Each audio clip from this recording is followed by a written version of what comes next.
We are live. Welcome to our live show. Lore, how are you? I am very good. I was in the city. I went to print, so I'm going to have this cover here at the back at least to show something that there is a book and it's not just a fake something. There is a book. Everyone There is knows. a book. It's also here. Look, it's your second book, and I'm very happy to have inspired it because I know you started working in data with me, so it's probably we enjoyed it. And the second one is a fable. I was reading it this morning, the first couple of pages. How long did it take to write this business fable? This one is 6 years, I think, in the making. I was looking today, and funny thing is that I started writing it in October 2020. That was the first chapter that you started reading in today.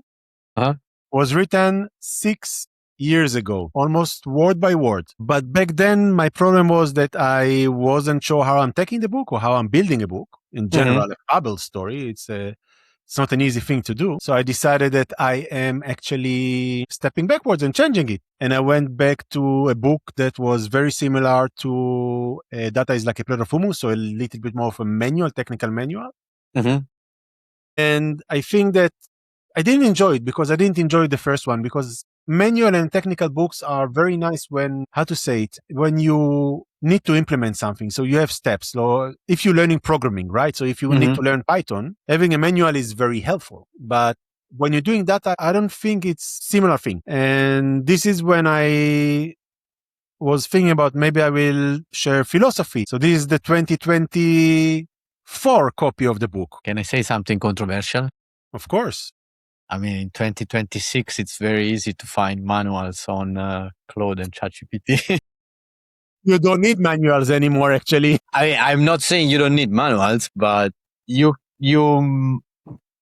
you are someone who likes to research and learn things, you might find manuals online easier than it used to be in 2020. I'm using heavily notebook LLMs, and I think it's one of the best tools that came from all of this revolution. Have you used it from Google?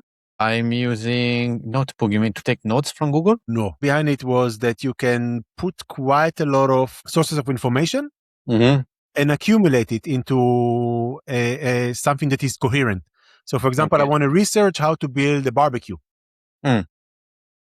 And you can basically add to it whatever documents you want. And then it's creating for you this video visualization. And then it's creating for you also an audio podcast you can listen to with two people talking about your topic and so on. Super cool things, right? And it's become easier to learn. You can basically learn things from different sources. You build your knowledge hub.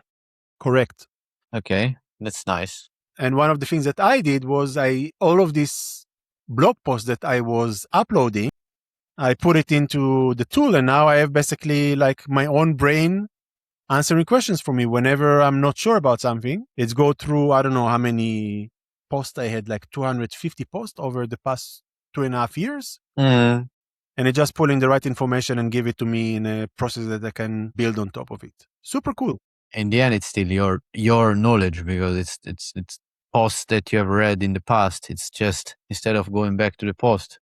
But you can bring whatever sources you want inside it. Exactly. Someone else is doing it. Not someone else. Something else is doing it for you, or someone else. I don't know how much you like to personify the LLMs, but I understand. Yeah, it's a nice one. It's the concept. I think this is what brought me to the thinking about what it actually means now if a small company having or building their own databases with all the data about their marketing campaigns and all the activity. One of the biggest advantages that you see now in the world and in general is in the ability of people to connect different sources into something that is coherent, and they can make decisions based on it. Lorenzo, when you are not there, you can upload basically all your decision tree into such a tool and get a lot of information, or somebody else can get all your information from you and know how you're working. Do you outsource decisions? You cannot outsource decisions, but you can outsource how you made the decisions, the logic behind it. So the source for your decision, that's what you correct basically can outsource. And yeah, I agree. It's really a fascinating time we are living in terms of data and information availability. But I was just listening to a podcast this morning. I don't know which. I think it was Alex Ormozy, and he was mentioning the fact that like sometimes we tend to overdo it with these LLMs things and to give up the decision process. That's why I ask you if you give up the decision process. At the end of the day, we become dumb because we don't decide, and unfortunately, we don't realize that LLMs, as great as they are, I mean, they still do mistakes as human. So we need to be careful. We need to be careful. But this is why data is the most important topic, right? So if we're It talking is. about it, if the base of whatever you're feeding inside it is not stable, then we have an issue. Yeah. I mean, the infrastructure is the most important thing. What you feed to the LLMs before training them. Because I mean, I've had many discussions in the past months internally, the company, and also externally with clients, especially. I say, okay, but this one is something we can do with AI. Yeah, let's just connect the MCP, pull the data, blah, blah, blah. First of all, you need to understand if the data is correct first. So the data that you feed to the LLM, is it correct? The second, you need to make sure that the LLM understands the data, because Correct. I mean, not all I'm talking about apps, not all the services are the same. So every service is peculiar and the data needs to be interpreted. And one of the most common things that I see is that in terms of calculations, those systems do mistakes. So you need to double check. But it's normal. I mean, how many interns did you work with? Many. How many? Okay, it happens. Like at the beginning, the intern will do a Always. mistake. I remember, I don't know the times I received a report with, I don't know, 150.3 installs. I'm not saying that mistakes are not possible. They're possible with people and with LLMs, but it's still like we need to make sure that we train and we double check what we get from the system, the LLM. But when you think about it, what a lot of people doing with it today is I give the LLM some content, make some order for me, and then they ask it to extract it again as a CSV file so they can supervise it. What you're doing backwards is, okay, let me now double check you. It's becoming expensive. It's becoming very, very expensive to maintain this process. It is. And it's something that the cost of AI is not yet fully understood by the organization. But the organization, companies that are using heavily AI and different languages, but also from the same AI companies, because as far as I understand, the way that I don't know, like again, like I'm reading things and I understand that AI itself has a huge cost, and it's a cost that is not an investment that will last forever. So every 2-3 years, they need to change all the servers, all the things that actually are making AI happen. So this kind of costs will be calculated soon and people will be surprised. So we need to be efficient also with AI. AI is not solving all the problems that we have in the world. For us, it's me personally, it's making me probably 15 times more efficient than what I was before, because I'm doing multiple tasks and much easier. But if you don't use AI in a cautious way, at the end of the day, it's going to be a high cost. The problem is that we still, and you touch it again, the point of cost and the point of trust. And I think this is the two main topics that actually most organizations that running now towards the revolution, let's call it, because it's a proper revolution in how we're doing things. They're running after technology, they're not running after the value. Nobody knows actually what it actually brings, but they know they need to do it. Yeah. They know because they otherwise are left behind. Look, I strongly believe that when it comes to data, because we are talking about data, if there is no culture about the data, and you can implement whatever tool you want. Because if you don't understand how your data works, if you don't understand how advertising works, if you don't understand how iOS work, tracking, I mean, you cannot expect that everything will be there. At least not now. Maybe next year there will be a tool that will do everything, but still you need to interpret the data, because I'll make you an example and connect it to your book. What does it say where is it? in the prologue, you say that there was a consultant working for a company, right? Correct. And this consultant bill was $89,000 euros, and everyone was happy with the consultant work, but the team was resistant. Correct. But be it a consultant or be it an AI process, if the team doesn't understand what the consultant brings or doesn't agree or doesn't like what the consultant unveiled, you can use whatever tool you want. So again, it's about culture. It's about this type of things. Completely agree. And But I had a case I brought you in the chat where we were brought in because the real problem was, I swear to God, we don't trust our data. This was the reason why we were contacted. We don't trust the data. If today we get 10 more millions, we don't know where to put them. This was the reason why they approached us. Okay, let's do a project. Get in, you read the data, we tell you how to fix it. One of the most difficult project I've ever done, because the level of mess that there was in the data infrastructure was incredible. So they asked me to ask us to analyze KPIs that they didn't even know how to analyze them. They don't trust the data. True. Okay, this is the reality. You need to do this, and that. And by the way, you did this was probably a bit stupid. Someone got hurt. I mean, they didn't like the findings, but that's what I mean with that.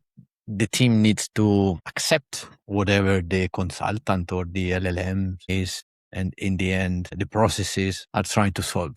you mentioned something that is it's repetitive in very many companies, right? So whenever it's arriving to the data, everybody understands that there need to be data. Everybody understands that they need to use data. Everybody understands that data is value for the organization. At the same time, everybody treating it as an enablement arm. So we just connecting sources. We throw them there. We do a spaghetti of whatever. If it's going to work out, it's going to work out. If not, not. And everybody trying to show that there is value only after they finish building. And I think this is also, I'm touching it a lot in the book because there is this amok running towards accumulating dashboards and data sources and then tables. And a consultant arrives and he analyzing it and he looks at it and he's like, okay, this is my report. That's what needs to be done. Here's my bill and go fix it. But underneath it, there is so much that sits under this iceberg of what we see. Okay, there is a problem and it's never addressed because we don't have a language. We don't have the right language to explain what is the value of data. So when you're arriving and you're arguing, okay, you need to fix X, Y, and Z, you don't have the language to explain why actually it's making sense, A, to fix it, and B, what it's going to change in the way that people are working both on the data team and the business teams. And I think that this is the biggest dissonance that existing out there today, that we think that, okay, we're going to build another dashboard or we're going to build another table of data and it's going to solve all of our issues. But the reality is that the more we build, the more blocked we get to actually execute it. If there is confusion at the basic, there is this word that right now, if you check on LinkedIn, it's a foundations. No, it's a very LLM wording. It's actually the right word to explain what data is for a business. You need to have your data in order to have the foundation for your business, because otherwise you take wrong decision. And if you don't have your data in order, there is no AI that can save you. And of course, it depends on the stage of the company, because a company that is just launching doesn't need to have a data infrastructure of a company like Zalando. I mean, I will never consult a startup of 3 people that just launched to implement 15 tools and do this. No, just get your things straight, the basics, the foundations, the little foundation, start building on top of it. And then if you have the right foundation since the beginning, you can grow it and grow it. It's like when think about buildings, like if you have a solid building and you want to expand it, you can, if the foundations are good. But if it was a small house that was built on unstable fields, it's gonna collapse. That's how it is. I mean, one of the key things that LLM brought for us now is the ability to actually understand what we don't see or what we are missing, because it's obvious that they're going to see that there is a drop in number of installs. It's obvious you're going to see that there is a drop in conversion. Okay, that's the easy thing to see. But the LLMs, if you run them correctly today, and it's not perfect, okay, but it can if the data is structured correctly and it's the right context that arrives, it can give you a very clear understanding on what you don't see or what you are missing. Have you checked what's going on in this specific market when it's coming to app installs? I agree. You need to tell the LLMs what to do. Correct. But you also need the cost. And this is exactly why data becoming much more expensive than what it used to be. Because in the past, we could have passed it quite easy like we used to do in our days. I give you a dashboard, you look at the numbers, you disagree with the numbers, you're downloading a CSV file and you start finding why it's wrong or what First, there was an intermediate step. I was shouting your name across the room. Lior, what the f is going on? Not even waking up and you're already screaming. But the point is that the LLMs now giving us the ability to actually work in a much more efficient way. So you don't need to constantly download these CSV files, hopefully. But for that to arrive there, the data that you're preparing is becoming expensive because you now need to have a proper monitoring on top of it that tells you what if the data is broken or not. So remember, these are the basic things we did back then also at Lavoo. This email that you used to receive in the morning, can you use the data or not? It was a very basic email, but it was a very important one. The LLM, with all the joy for it as the context, definitely, but it's not always going to spot everything on and see all the issues that you will be aware of. And this is what you need to set up in advance. I need to ask you something that is pretty funny to ask you because you asked me this question 150 millions of times in the past 10 years. Actually, you didn't pose it as a question, you posed it as a statement. But I will ask you, do you think that AI will replace your job in the near future? Honest answer, it will, but I think it's not going to replace it by the way that we all thinking it's going to replace. I don't think that a performance manager or a marketeer going to exist in 5 years from now. That's not performance marketing manager. Yes. For example, 5 years? 5 years, not going to exist. You're optimistic. No. It's going to take it time because there. No, I mean, do you remember how many times you told me back in the days your job is going to disappear, and I was telling you yes, but I was the one a bit cautious. But things change, right? Yes, we can do a lot of things with, let's call them agents. Everybody likes to call it agents. Yeah. But they're not doing yet the full job. And I think that what it's going to change, it's going to be basically 3 roles in one person. So the first will be the performance marketeer. That will be maybe a quarter of the job, actually. Then it's going to be a quarter that will be basically everything about challenging the machine and challenging the system. Yeah. And now you're actually teaching it new things that are outside of the knowledge that existing. Yeah, I agree. Then the 2 other quarters will be purely investment decisions. And this still I'm standing behind it. I haven't changed my mind since, what was it, 2016, the first time we discussed about it. This haven't changed because at the end of the day, it's a pure decision, where am I putting my next euro? And it's become much more expensive and much more important in the future when we have an agent that runs for us. We're burning tokens. This is one cost that we need to optimize for. Yeah. Then the second cost is the advertisement platform, wherever we're reaching our users. And then the third line is when the users arrive to actually match whatever we sold them, that they're not going to be a big difference there.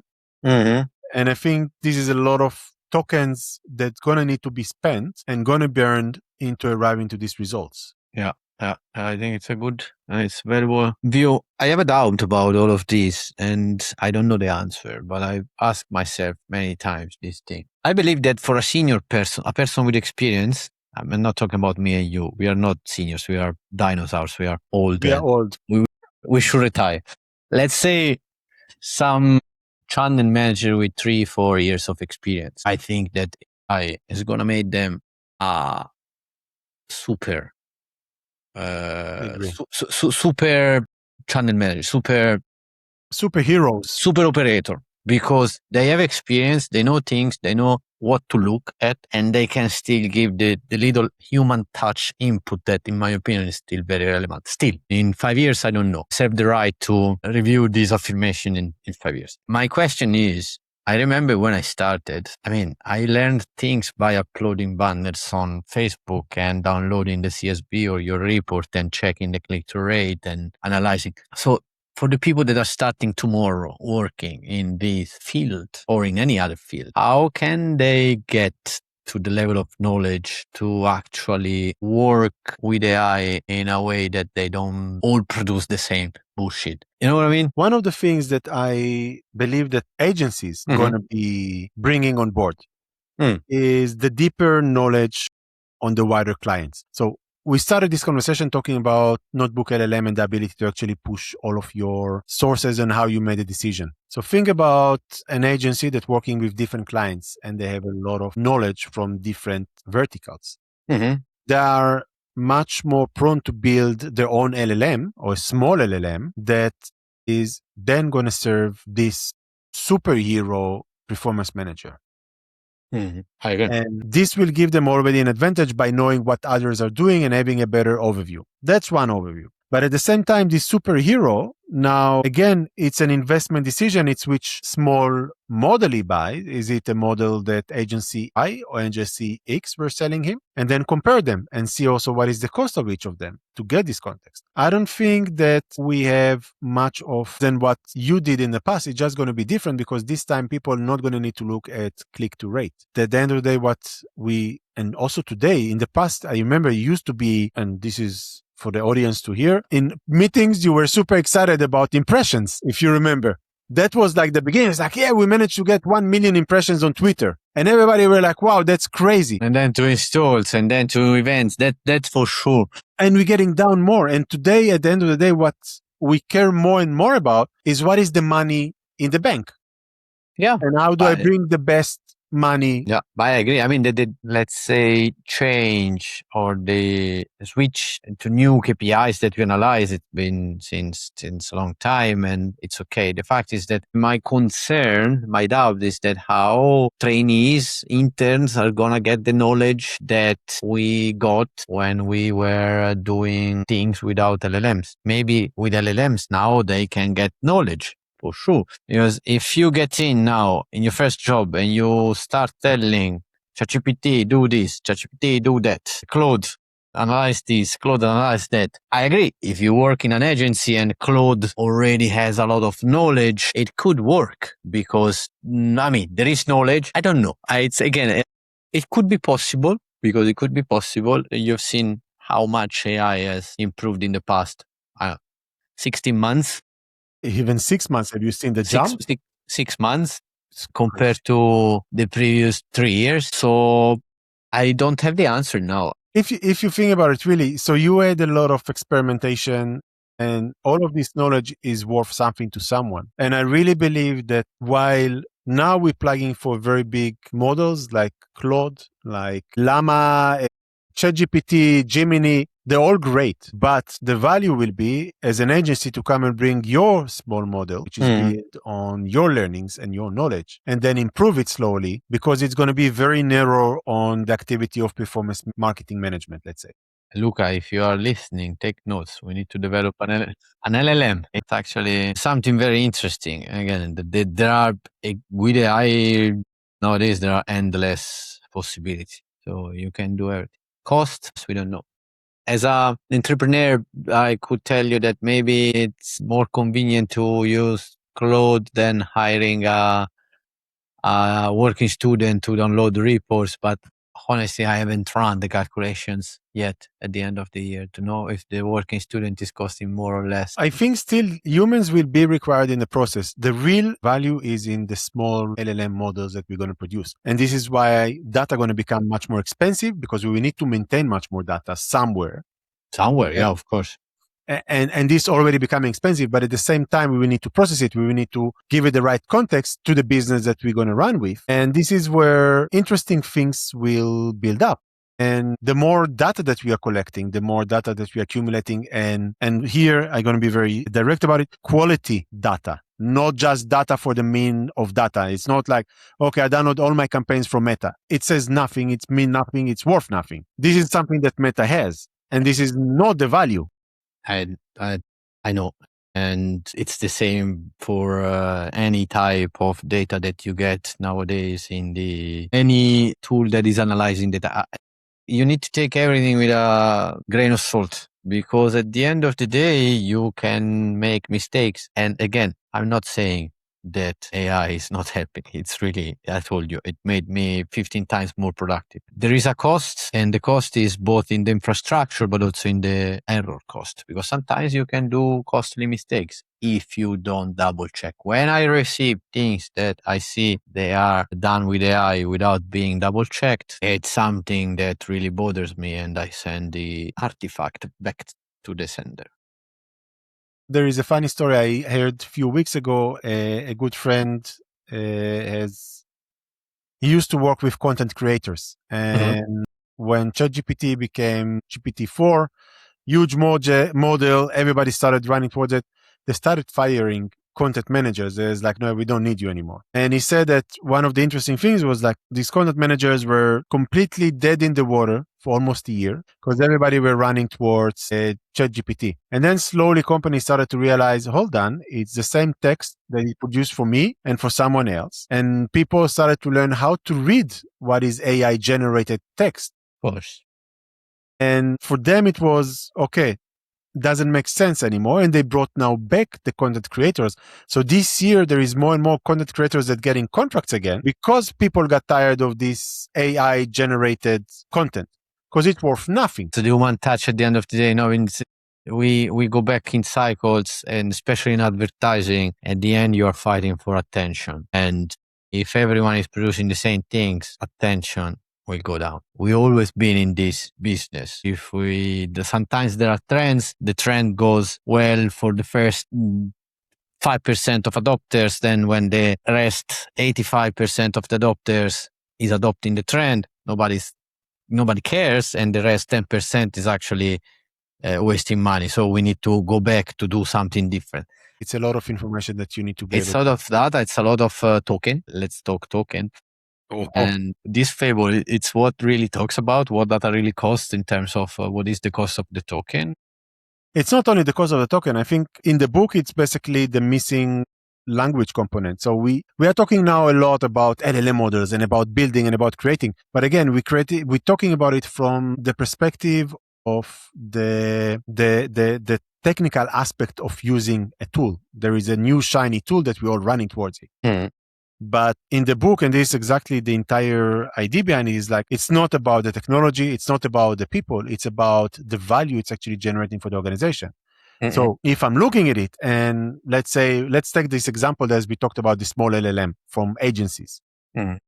The value of paying for such a tool in compare, for example, of building your own, may be going to be even better because of the amount of context that's going to come inside it. It's going to be more expensive to run it, but the return of it will be much better than if you're going to build it based on mono, so only your business. And I think that in the book, what I'm trying to bridge is like this understanding of less running on the shiny things and more running on what is actually driving the value and why we actually need to invest there. What is the main reason why I should give up all the other 3 books and start this one tomorrow morning again? The main concept behind here, I think this book is talking about something that is a little bit wider than just data.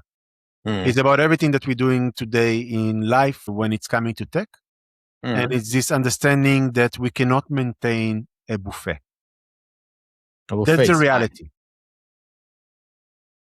We need to run fine dining restaurants much more than what we needed in the past with very curated dishes. Yeah. And this is the main outcome of this concept, is to come and say, I cannot anymore maintain this buffet. It doesn't make sense anymore. And this is also the language of to identify why it's not. I like the comparison to the buffet. But you need also, as a company, you also need to know what you're craving for in terms of what you want to eat. Because if you only go after the buffet, you probably want something cheap and you live quite full. And the day after, you feel like shit when you go to the toilet because it's... Sorry, but it's a perfect analogy. I mean, we had several instances starting the end of last year. We lost some deals because of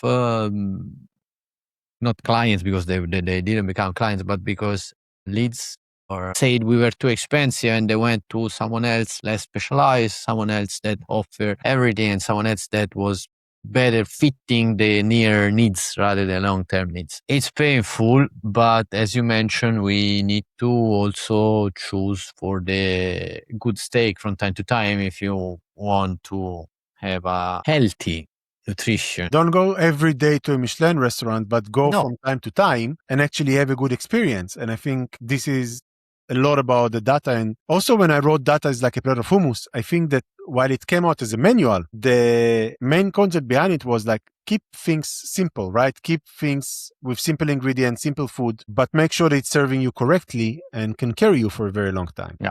Long time. But I mean, again, we are getting back to the foundations. And when it comes to data and everything, the data is always at the beginning of our foundation. So if you try to acquire users without data, if you try to re-engage users without data, if you try to optimize without data, you don't do this thing. It's impossible. It's simple, especially nowadays when you need to hyper personalize everything, both in terms of user acquisition, user engagement. If you don't have the right data, what are you gonna do? I mean, you're just shooting in the crowd, while especially now, you need to be a sniper and you need to talk directly to your customers. Then, if LLMs are helping you talk directly to customers, even better.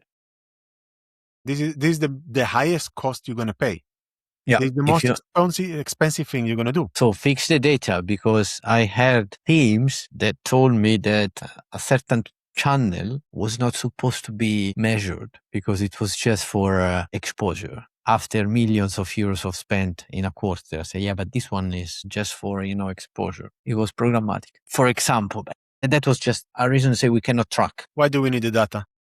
You need a data culture before to implement any type of LLMs, processes. You can hire the best BI manager, BI analyst of the world. If you don't have the culture in your organization that you need to take data-driven decision, the cost of data is very high. The data-driven is very painful for me because it's easy to say we are data-driven. It's very, very easy to say, we are data-driven because we have data. But to be really data-driven means, and I think that you remember it, the idea behind what we did back then was a lot about how we simplifying the decision-making, right? So giving less data, but better data rather than no data. And then also mapping every channel and how basically they performing. The reality of the performance, not what we wish it to be. I think this is a lot of having the right culture, the right data-driven is to be able to actually use it to make the right decisions at the right time.